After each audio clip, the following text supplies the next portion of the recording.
Cette loi est importante, c'est la première loi votée en France portant spécifiquement sur le renseignement et il y a un assemblage de dispositions assez diverses dans la loi, focalisées principalement sur la menace terroriste. D'abord, la loi donne aux services de renseignement, à ceux qui ont l'étiquette de services de renseignement, une série de moyens nouveaux en leur donnant une base juridique. C'était des moyens que l'on qualifie les moyens spéciaux d'investigation qui sont particulièrement intrusifs. Désormais, les services de renseignement peuvent en disposer. Deuxième disposition de la loi, elle crée également, au bénéfice d'un des services de renseignement, Tracfin, des capacités nouvelles d'avoir accès à des données d'un type nouveau. Enfin, l'administration pénitentiaire se voit reconnaître la capacité de procéder à des brouillages, à des interceptions. Donc on voit avec ces dispositions que c'est principalement focalisé sur la menace terroriste et le danger de radicalisation.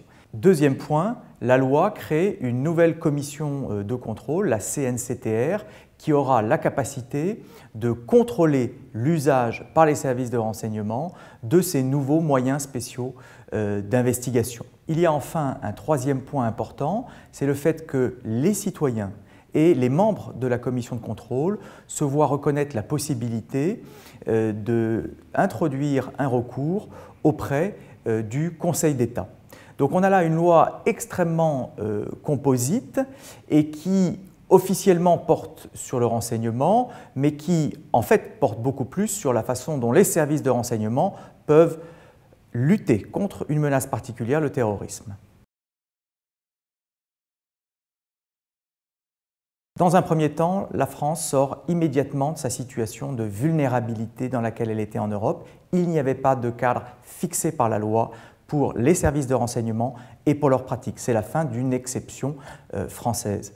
L'autre point extrêmement important, c'est que les services sortent d'une certaine forme d'illégalité parce qu'ils avaient ponctuellement, rarement on peut le souhaiter, recours à des pratiques intrusives. Désormais, un cadre leur est proposé et cela leur donne une forme de sécurité juridique et c'est un point tout à fait important.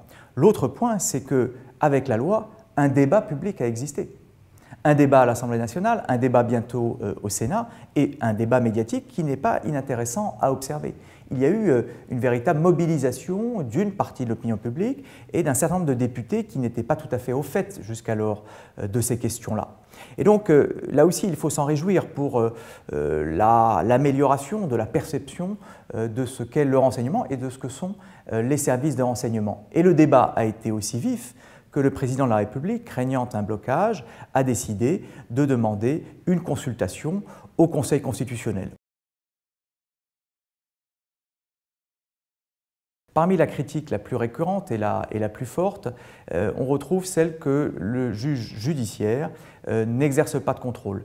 En effet, la commission de contrôle qui a été créée par la loi nouvelle est une autorité administrative indépendante. Ce qu'il faut relever, c'est que dans aucun pays au monde, le contrôle judiciaire n'est possible. Ni en Grande-Bretagne, ni aux États-Unis, le juge judiciaire classique n'intervient et c'est la même chose en France. Alors parmi les autres critiques, il y a celles qui ont émané des acteurs du numérique, que ce soit des citoyens ou des acteurs économiques. C'est la question de l'interception des données avec une disposition tout à fait intéressante et importante dans la loi qui est celle des algorithmes qui seront mis par les services de l'État chez les fournisseurs d'accès en vue de surveiller les trafics afin de repérer ce qui serait synonyme ou susceptible d'être une radicalisation ou un indice de radicalisation. Là aussi, il y a eu une vive mobilisation contre cela. Ce qu'il faut bien dire, c'est que lors de la discussion qui a été engagée par le gouvernement au cours du processus législatif avec les acteurs du numérique, le gouvernement s'est engagé à ce que ces algorithmes ne touchent en fait qu'aux données de données et pas au contenu des messages échangés. Et puis de toute façon, il y aura le contrôle de la commission. Une autre critique qui a été formulée, c'est qu'en fait, la loi est peut-être passée à côté de l'ambition primitive. En effet, la majorité actuelle, dans l'opposition, avait esquissé un projet de loi au début de l'année 2012 qui était un peu l'esprit d'une loi cadre sur le renseignement. On a là une loi de renseignement, mais portant spécifiquement sur la menace terroriste. Or, cette loi actuelle qui est en voie d'être votée ne pose pas la question sur un plan beaucoup plus large, ne met pas le renseignement sur sa finalité ultime, qui est de fournir finalement un service d'analyse stratégique pour les plus hautes autorités de l'État. Le renseignement orienté sur le terrorisme est une menace importante, même décisive, on le sait très bien, mais il y a d'autres menaces et les services de renseignement n'ont pas pour vocation exclusive de lutter contre le terrorisme. Et de ce point de vue, on peut regretter que la loi ne fasse pas sa place à ce qu'est avant tout le renseignement, un outil au service de l'analyse stratégique.